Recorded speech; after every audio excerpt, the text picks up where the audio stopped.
আসসালামু আলাইকুম সুপ্রিয় ভিউয়ার্স, সবাই কেমন আছেন? আজ নতুন একটি ভিডিও নিয়ে আপনাদের সাথে হাজির হলাম। ভাতিজা শাওনকে নিয়ে আমরা এখন সীতানগরের উদ্দেশ্যে রওনা দিলাম নৌকা করে। এই জায়গাটার নাম হলো আনন্দবাজার নৌকা ঘাট। ভাতিজা শাওন নৌকা চালাতে লাগলো। নৌকা চালাতে চালাতে তিতাস পাড়ের পূর্ব পাশে আমরা চলে আসলাম। তিতাস পাড়ের গ্রামগুলো দেখতে অনেক সুন্দর। প্রকৃতিতে সৌন্দর্য, এই গ্রামগুলো অনেক দেখতে ভালো লাগে। প্রকৃতিকে সাজিয়ে তোলে এই রং বেরঙের সুন্দর গাছগুলো প্রকৃতির সৌন্দর্য আরো বাড়িয়ে দেয়।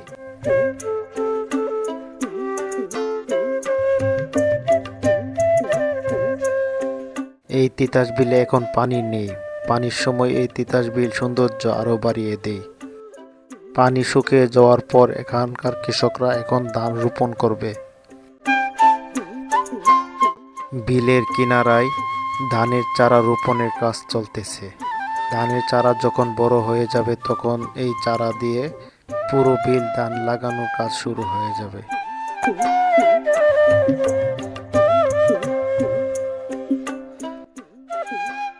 আমরা এখন যে মাঠটিতে দাঁড়িয়ে আছি সেই মাঠটি আমাদের একটি খেলার মাঠ।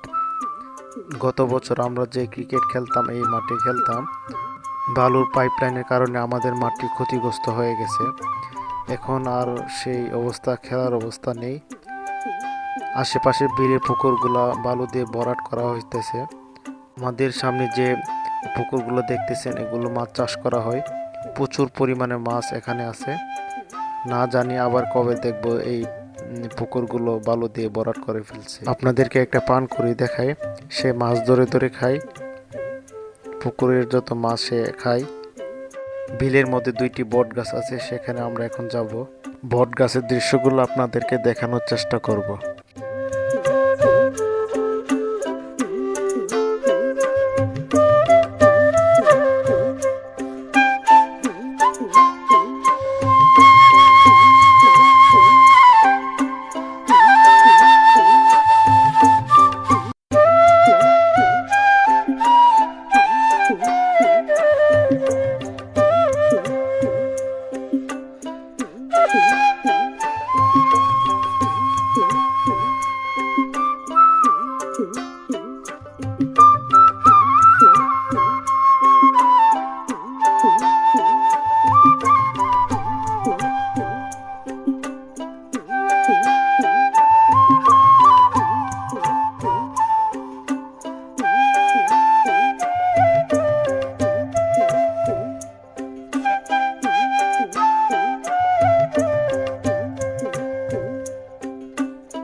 সো বন্ধুরা, ভালো থাকবেন, সুস্থ থাকবেন। দেখা হবে অন্য কোনো ভিডিওতে বা অন্য কোনো জায়গায়।